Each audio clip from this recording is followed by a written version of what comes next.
వి gold trusted gold buyers మీరు తాకట్టు పెట్టిన బంగారాన్ని విడిపించి ఈ రోజు ఉన్న మార్కెట్ ధరకు కొనబడను.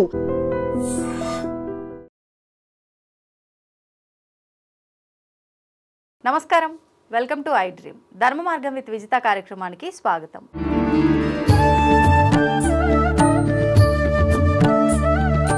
ప్రస్తుతం మనతో పాటు ఉన్నారు ప్రముఖ ఆధ్యాత్మికవేత్త శ్రీమతి డాక్టర్ బట్టిప్రోలు విజయలక్ష్మి గారు. ఇప్పుడు అమ్మతో మాట్లాడి మరిన్ని విషయాలు తెలుసుకుందాం. అమ్మ నమస్తే. నమస్కారం అమ్మ. అమ్మ, శ్రావణ మాసం ప్రారంభం అయిపోయింది. శ్రావణ మాసం అనగానే ఆడవాళ్ళందరూ కూడా చక్కగా మంచిగా అలంకరించుకొని చేసుకునే ఒక వ్రతం ఏదైనా ఉందా అంటే వరలక్ష్మి అమ్మవారి వ్రతం. అయితే ఈ వ్రతం ఆచరించే విధానం కూడా ఎవరికి తోచినట్టుగా వాళ్ళు, ఎవరికి నచ్చినట్టుగా వాళ్ళు చేస్తూ ఉంటారు. కానీ ఇలానే చెయ్యాలి అనే నియమం ఏమైనా ఉందా, వివరించండి. యాక్చువల్లీ ఈ వ్రతం మొదలైందే చారుమతి స్వప్నంతో. అవును, చారుమతికి స్వప్నంలో ఆవిడ అమ్మవారే చెప్పింది ఇలా చేయండి అని.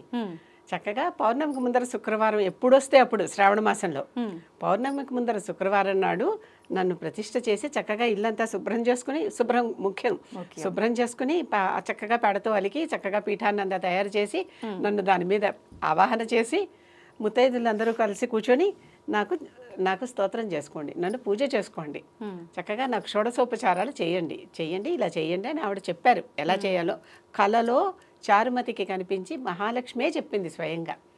వరాలు ఇచ్చే తల్లి కనుక వరలక్ష్మి అని పేరు పెట్టుకున్నాం. ఆ వరలక్ష్మి వ్రతం శ్రావణ మాసంలో పౌర్ణమికి ముందర శుక్రవారం నాడు చేయటం అమ్మవారు చెప్పింది కనుక అది పద్ధతి.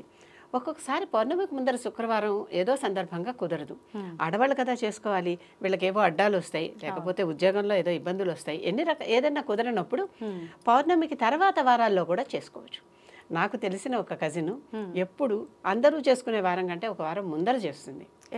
ఎందుకని అని అడిగితే కారణం ఒకటే, అందరూ వస్తారు. వాళ్ళ ఇంట్లో పూజ ఉంటే మా ఇంటి పూజకి రారు. నాకు ఎంతమంది ముత్తైదువులు వస్తే నా దగ్గర తాంబూలం తీసుకుంటే నాకు అంత ఇష్టం కనుక ఒక వారం ముందర నేను చేస్తాను. ఆ వారం మళ్ళీ చేసుకుంటా వేరే. అప్పుడేదో పక్కన ఉన్న 2-3 వచ్చినా నాకు చాలు. ఈ రోజున మాత్రం చక్కగా అందరూ ఇంటి నిండా ముత్తైదువులు వచ్చేసి అక్కడ అమ్మవారికి పూజ చేసుకుంటే నాకు చాలా సంతోషంగా ఉంటుంది. ఇది కూడా వాస్తవమే కదా, నిజంగా కదా అనిపించింది. ఎందుకంటే అందరూ ఒకే రోజున కాన్సన్ట్రేట్ చేస్తే ఆ రోజు కవ్వవు. తను కూడా ఆ రోజే అంటే వ్రతం చేసుకున్న హడావిల్లో ఉంటుంది కాబట్టి ఇంకొకరింటికి కూడా వెళ్ళాలన్నా కష్టం అవుతుంది. అంతేకాదు వచ్చిన వాళ్ళని చూడటం అవన్నీ కూడా జరగవు. చక్కగా పొద్దున పూజ చేసేసుకుంటుంది. ఎంత సెట్టింగ్ లాగా అరేంజ్ చేసేసి పెడుతుంది. అష్టలక్ష్ముల్ని అన్నిటినీ పెట్టి చాలా వైభవంగా పూజ చేసుకుంటుంది. పూజ చేసుకుని వచ్చిన వాళ్ళందరినీ ముత్తైదులందరికీ సాయంకాలం ఒక్కొక్కళ్ళని చక్కగా ఎలా అయితే మన ఇంటికి దేవతలు వస్తే ఎలా పిలుస్తారో అలా పిలిచి అందరినీ కూర్చోబెట్టి అందరికీ చక్కగా వాళ్ళకి కావాల్సినవన్నీ చేసి వాళ్ళకి వాయినాలు ఇచ్చి పంపిస్తుంది. చాలా బాగుంది అనిపించింది నాకు. కనుక మరి ఇలా పౌర్ణమికే స్టిక్ ఆన్ కాకపోయినా కారణం ఏమిటో తెలిసినప్పుడు ఎప్పుడు కూడా భక్తి శ్రద్ధే కదా పూజకు ముఖ్యం కనుక ఆవిడకి అది ఉంది. వచ్చినటువంటి ముక్తేదుల్ని కూడా నేను లక్ష్మీ సమానంగా ఆరాధించాలి అనేటటువంటి భావం ఉంది ఆవిడకి. అదే కదా ముఖ్యం వరలక్ష్మి వ్రతంలో కావాల్సిందే అది కదా. ఆ రకంగా కనుక ఈ రకంగా పౌర్ణమి నాడు ముందర చేసుకోమని చారుమతీదేవి చెప్పింది.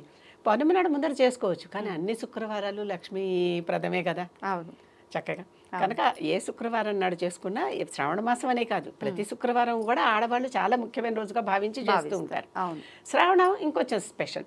శ్రావణం ఎందుకు స్పెషల్? పౌర్ణమి నాడు శ్రవణ నక్షత్రం చంద్రుడికి దగ్గరగా ఉండే మాసం కనుక దీన్ని శ్రావణ మాసం అంటాం. శ్రావణం వెంకటేశ్వర స్వామి నక్షత్రం, తన భర్తకి సంబంధించిన మాసం కనుక అమ్మవారికి ఇది ఇష్టంట. అందుకని ఈ నెలను చాలా ఇష్టమైన మాసంగా ఆవిడ పరిగణిస్తుంది అనమాట. అందుకని లక్ష్మీ పూజలు అప్పుడు లక్ష్మీ పూజలే కదా, గౌరీ పూజలు కూడా జరుగుతాయి శ్రావణ మాసంలో. ఇవి మనం చేసుకోలేకపోతే ఎట్లా అంటే ఇంకొక వారం చేసుకునేటటువంటి అవకాశం తప్పనిసరిగా ఎలాగో నెలలో కనీసం 4 శుక్రవారాలు వస్తాయి.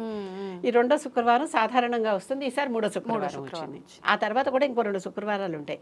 పౌర్ణమి అంటే మిడ్ పాయింట్ కదా, కనుక ముందర ఎంత ఉంటాయో తర్వాత ఉంటుంది. కనుక ఆ తర్వాత శుక్రవారాల్లో ఇక్కడ కుదరకపోయిన వాడు ఎటువంటి దోషము లేదు. కానీ అమ్మ, ఈ మధ్య కాలంలో కొంతమంది చెప్తున్నారు కదా, అంటే చారుమతికి కలలో కనిపించి చెప్పింది పౌర్ణమికి ముందర వచ్చే శుక్రవారమే కాబట్టి అది తర్వాత చేసింది లెక్కలోకే రాదు అని కొంతమంది చెప్తున్నారు. దాన్ని ఎలా తీసుకోవచ్చు అంటారు? ఎప్పుడు కూడా ఏ పూజ ఎవరికి ఎప్పుడు చేసినా ఏది వృధా కాదు. ఎప్పుడు భక్తి శ్రద్ధ ఉన్నప్పుడు, ఆ దేవత మీద గురి ఉన్నప్పుడు, ఆ దేవత మీద నమ్మకం విశ్వాసం అంటామే, ఈ దేవత నేను చేసిన పూజ తీసుకుంటోంది అన్నప్పుడు. పురాణాల్లో చిన్న కథ చెప్తారు. ఒక తండ్రి బయటికి వెళ్తూ పిల్లకి ఒక చిన్న పాలగిన్నె ఇచ్చి దేవుడికి నైవేద్యం పెట్టిరా ఇవాళ నాకు కుదరటం లేదన్నట్ట. అంటే ఈ చిన్న పిల్ల పాలకుండ పుచ్చుకుని ఆలయంలోకి వెళ్ళి గర్భాలయంలో అక్కడ పెట్టి తాగమంది. విగ్రహం రావట్లా తాగట్లా. రోజు మా నాన్న ఇస్తే తాగుతున్నావు, నేను ఇస్తే తాగు, ఇప్పుడు మా నాన్న వచ్చి నన్ను కొడతాడు, దేవతకు పాలు పెట్టలేదంటాడు, నువ్వు వచ్చి తాగుతావా లేదా అని కూర్చుందిట. అప్పుడు అమ్మవారు వచ్చి ఆ పాలు తాగింది. ఖాళీ కుండ ఇంటికి తీసుకెళ్తే తండ్రి అనుమానించాడు, ఏం చేసావు, పారబోసావా అని. పడేసావా, నువ్వు తాగావా? లేదు, నువ్వు చెప్పావు కదా అమ్మవారికి తాగించమని, ఆవిడొచ్చింది తాగింది అందిట పిల్ల. కానీ వీళ్ళు ఎందుకు నమ్మరు కదా. అప్పుడు మళ్ళీ గుడికి వెళ్తే అప్పుడు అమ్మవారు సాక్ష్యం చెప్పింది, నేనే తాగాను. ఆ పసిపాప ఆర్తి చూసి ఎలా అయినా ఇది నా చేత తాగించాలన్నటువంటి ఆ పిల్ల కల్మషం లేని మనసు స్వచ్ఛత, ప్యూరిటీ, అదే కదా గాడ్. అంతే అంతే. కనుక అది చూసి నేను తాగానని చెప్పింది. ఇలాంటివి ఎన్నున్నాయో మన పురాణాల్లో. అమ్మ ఇప్పుడు చెప్పిన తర్వాత నాకు ఒకటి అనిపించింది, అంటే ఇలాంటివన్నీ మనని ఆ పూజ పైన మనసు మళ్లించడం కోసం చెప్పుకునే ఉదాహరణలైనా ఇవన్నీ నిజంగా జరిగి ఉంటాయా?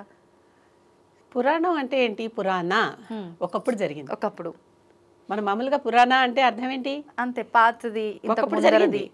కనుక అది కల్పితం ఎలా అయింది? అంటే వాస్తవమే. వాస్తవమే, పురాణ అన్నాం కదా. అవును, ఆ మాటకు అర్థం అదే కదా. అంతే. ఒకప్పుడు జరిగింది, జరిగిందని ఇప్పుడు చెప్పుకుంటున్నాం. నిన్న జరిగింది ఇప్పటికి పురాణ, మొన్న జరిగింది ఇప్పటికి పురాణ, అంతే. అప్పుడెప్పుడో జరిగింది కూడా ఇప్పుడు మనకి పురాణ. అంతే. పురాణాలు వాస్తవం కాదంటాం ఎట్లా? పుక్కిటి పురాణాలు అనే మాట అంటారు. అవును. పుక్కిటి పురాణాలు అంటే ఒక్కటి గుర్తుపెట్టుకోండి, ఆ రోజుల్లో అసలు మనకి స్క్రిప్ట్ కూడా లేదు. అక్షరం అనే ఈ డిజైన్లో ఈ అక్షరం రాస్తే ఇది ఇది అనే మాట కూడా లేదు మనకి. చెప్పటం సౌండ్ మాత్రమే ఉంది.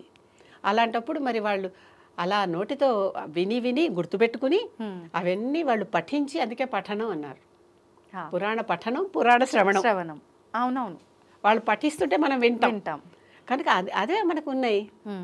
ఆ నెమ్మదిగా స్క్రిప్ట్ వచ్చాక, అక్షరాలు వచ్చాక, ఇంకా ఏదో ముందర తాటాకుల మీద రాయటం, ఆ తర్వాత అది కూడా అయిపోయాక ఇప్పుడు పేపర్లు వచ్చాక ప్రింట్లు చేయటం, ఇవన్నీ వచ్చాయి.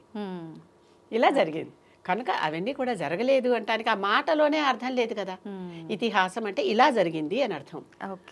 ఇంగ్లీష్ పదాలు కొన్నిటికి దొరకవు మనకి. అలాంటి సంస్కృత పదాలకి సరైన ట్రాన్స్లేషన్ చేయక ఒకటంటే ఒకటి అనుకుని వచ్చిన ప్రమాదాలు ఇవన్నీ. ఓకే ఓకే, అంతకంటే ఏమీ లేదు.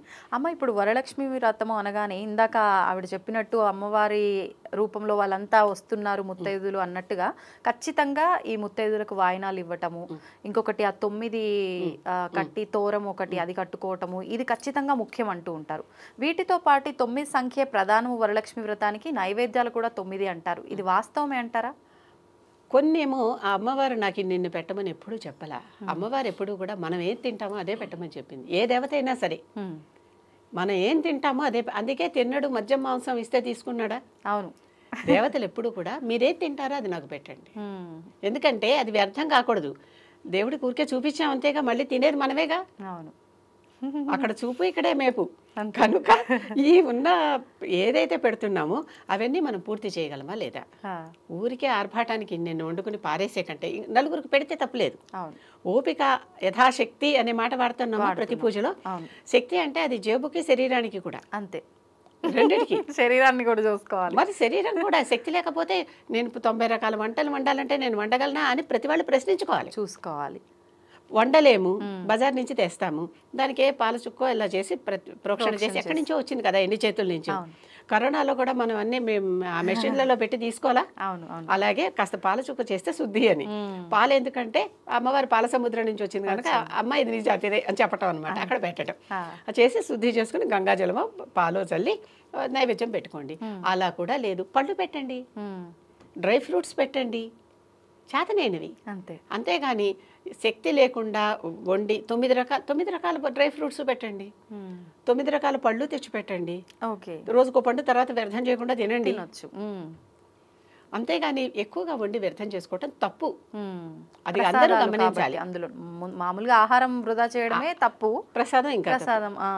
సాదం అంటే ఆహారం, ప్రసాదం అంటే దానికంటే ఎంతో ప్రముఖమైనది, ఉత్తిష్టమైనది, ఉత్కృష్టమైనది, గొప్పది. కనుక అది ప్రసాదం ఎప్పుడైంది? అమ్మవారికి నివేదించి తెచ్చాడు కనుక అటువంటిది వృధా కారాదు. కనుక 9 తోరాలు, 9 ముళ్ళు ఇలాంటివన్నీ 9 అమ్మవారి సంఖ్య. నవావరణంలో ఉంటుంది కదా ఆవిడ, కనుక ఆ 9కి సూచనగా ఇవన్నీ చేస్తున్నాం. అంతేగాని ఇలాగే చెయ్యాలి అనే నియమాలు వ్రతకథలో ఎక్కడా లేవు. ఎలా వచ్చాయో ఆచారంలో వచ్చాయి. ఆచారం అంటే ఏంటి? మనం ఆచరిస్తున్నది. ఆచారంలో వచ్చేసి మనకు అలవాటు అయిపోయి బలవంతంగా వాటిని మనం చేస్తున్నాం అంతే. చేయకపోతే ఏమో అనే భయం కొద్ది. అవును. భయం కంటే శ్రద్ధ, భక్తి, ఆ అమ్మవారి మీద మమత, ప్రేమ ఉంటే భయం అనే దానికి అసలు చోటే లేదు. అంతే. నేనేమిచ్చినా అమ్మవారు తింటుంది అనేటప్పుడు ఎప్పుడు మనం శ్రద్ధగా భక్తిగా పెడితే తల్లి వచ్చి పిల్లలకి పెడుతుంది. అమ్మ నాకు ఎప్పుడు మంచిదే పెడుతుంది అన్న కళ్ళు మూసుకొని తింటారు పిల్లలు. అటువంటి భావం ఉండాలి. మరి ఇప్పుడు ఈ వాయినాల విషయం అమ్మా, ఇప్పుడు వాయినాల్లో కూడా రకరకాల వస్తువులు ఇస్తున్నారు. అసలు ఇవన్నీ కొత్తగా వచ్చాయి. కొత్తగా అది వచ్చి అసలు ఏదైనా ఒక్కొక్కసారి కొన్ని చెట్లు భలే పెరిగిపోతాయి వీడల్లే. అలా పెరిగిపోయింది ఇది. అంతేగాని వాయినల్లో ఇవ్వాల్సింది తాంబూలం. ఆకు ఒక్క తినేస్తారు, పండు తినేస్తారు, ఏది పెట్టారు, పసుపు కుంకుమ గంధం అక్కడే పెట్టేశారు, అయిపోయింది. అవునా? ఈ రొటేషన్ మార్గాలు లేవప్పుడు. బ్లౌజ్ పీస్ ఇప్పుడు పెడుతున్నారు అంటే వస్త్రదానం కూడా అమ్మవారికి ఆభరణాలతో పాటు వస్త్రం కూడా ఇస్తామని చెప్తున్నాం కదా మన షోడశోపచారాలలో. కనుక వస్త్రం ఇవ్వటం, వస్త్రం మన శక్తిని బట్టి అంతే. అంతేగాని వస్త్ర యుగ్మం ఎప్పుడు కూడా ఒకటి కాదు, యుగ్మం 2. పూజలోనే వస్త్ర యుగ్మం సమర్పయామి అని అంటున్నాం కనుక 2 తప్పనిసరిగా ఇస్తే శక్తి లేదు. ఎప్పుడు యథాశక్తి అనే మాట ఒకటి ఎప్పుడు మనకి ప్రొటెక్షన్ లాగా ఉంటుంది అనమాట, కవచం లాగా. కనుక మన శక్తిని బట్టి కనీసం పండు తాంబూలం ఇస్తే చాలు. ఇంటికి వచ్చిన వారికి బొట్టు పెట్టి పండు తాంబూలం ఇస్తే మిగిలినవన్నీ మన శక్తి అంతే.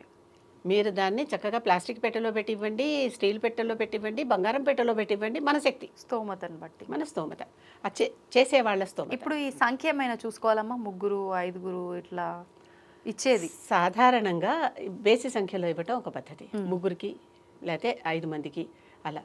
లేకపోతే నేనేం చేస్తాను, ఆ సమయానికి ఎవరు రాకపోతే అమ్మవారే నాకు ముత్తైదు, ఆ ఇచ్చేదేదో ఆవిడకే ఇచ్చేసి దండం పెట్టేస్తాం. తర్వాత ఎవరైనా వస్తే ఎలాగో మొదటిది అమ్మవారికే ఇస్తాం, ఎలాగ ఇస్తాం కదా, అలా మొత్తం ఇదంతా తీసుకుపోయి ఆవిడకే ఇచ్చేస్తాను. నేనేం చేసినా తీసుకెళ్ళి అది అమ్మవారికే ఇచ్చేసాక చక్కగా తర్వాత ఎవరు వస్తే వాళ్ళకి, వచ్చిన వాళ్ళకి ఇస్తా.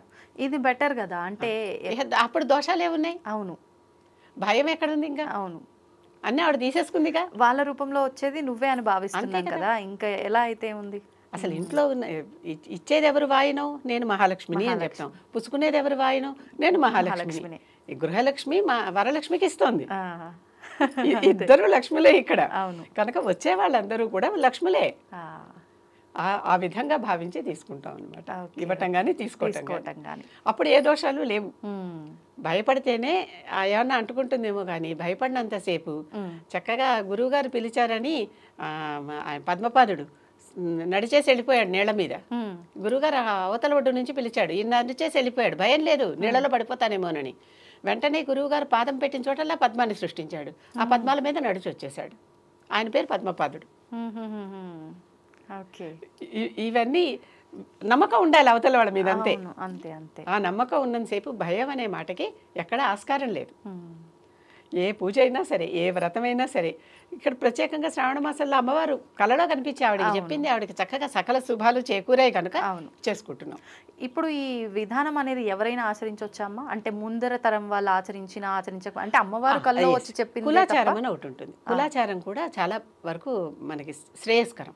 ఎందుకంటే ఆ ఇంట్లో ఎప్పుడో ఎవరికో ఏదన్నా జరిగి ఉంటే ఆ వంశంలో వాళ్ళు అది చెయ్యరు కనుక అటువంటి కులాచారంలో మీ ఇంట్లో ఆచారం ఉంటేనే చేయాలి, లేకపోతే లేదు. ఏ ఇంట్లో స్త్రీ కదా చేసేది, స్త్రీకి 2 ఇళ్ళు, పుట్టిల్లు అత్తిల్లు 2 ఉన్నాయి.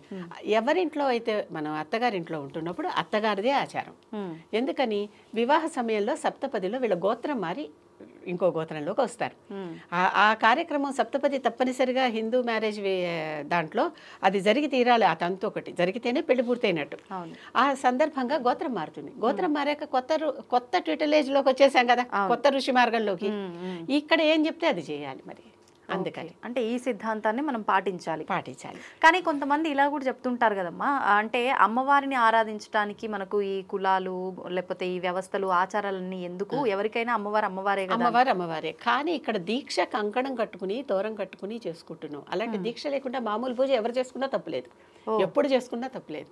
ఈ తోరం 9 ముళ్ళ తోరం కట్టుకుని కలశం పెట్టుకుని ఇవన్నీ ఈ ప్రొసీజర్ ఉంది కదా, ఈ ప్రొసీజర్ వాళ్ళకి వంశంలో లేదు కనుక అవి లేకుండా చక్కగా పటం పెట్టుకోండి, ఎన్ని స్తోత్రాలైనా చదువుకుని పూజ చేయండి, ఎన్ని నైవేద్యాలైనా పెట్టండి, ఎంతమంది ముత్తైదులైనా పిలిచి వాయినం ఇవ్వండి, తప్పే ఉంది, దాంట్లో తప్పలేదు. ఓకే, అంటే ఖచ్చితంగా ఈ విధానం ఆచరించాలి అని పర్టికులర్ గా ఆచరించేటట్టయితే ఇవన్నీ చూసుకోవాలి, లేదంటే అవసరం అది మనకు ఇంట్లో పద్ధతి ఉంది అంటే ఇవన్నీ చేయాలి. ఈ ఇంట్లో ఈ పద్ధతి లేదు, మనం చెయ్యొద్దన్నారు పెద్దవాళ్ళు. అవును, చేయొద్దన్నప్పుడు చేయకుండా పటం పెట్టకుండా, పటంలో లక్ష్మీదేవి లేదా? అంతే కదా. పటం పెట్టండి, ఆ పటానికే సమస్త సేవలు చేయండి. అవును అవును, అప్పుడు ఇక కలశాలు తోరాలు ఇలాంటివి ఉండవు. అంతే, మిగతాదంతా ఇంకా అంతే. అప్పుడు చేయలేకపోయామన్న బాధ కూడా ఉండదు. చక్కగా అమ్మవారిని ఆరాధించాం కదా. అవును అవును. చాలా మంది మా పండగలు మీ పండగలు అని మాట్లాడుకునేటప్పుడు, మీ పండగ రోజున మేము మాత్రం ఎందుకు వండుకోకూడదు, మేము వండుకుంటాం, మేము తింటాం అంటారు. ఎందుకు కాదు? అంతే కదా, ఏదైనా మనకే అని చెప్పుకున్నాం. అవునవును. కనుక ఇది పద్ధతి. ఓకే, సంతోషం అమ్మ, చాలా చక్కటి వివరణ ఇచ్చారు. ధన్యవాదాలు. నమస్కారం. తవ్వండి, తవ్వుతూనే శివలింగం. పరమాత్మకు జీవా. సరే, దాన్ని అట్లా కప్పేసేయండి, చూపించదండి. Krishna is there. మూర్తి పూజ కాదు, సాక్షాత్ బ్రజేంద్ర నందన భగవాన్ ఉన్నారు మూర్తిలో. ఏమీ ఆశించకుండా ఆరాధించే వాళ్ళు కూడా ఉన్నారా ప్రభుజీ? నిజమైన భక్తి అంటే మనకు తెలియదు కాబట్టి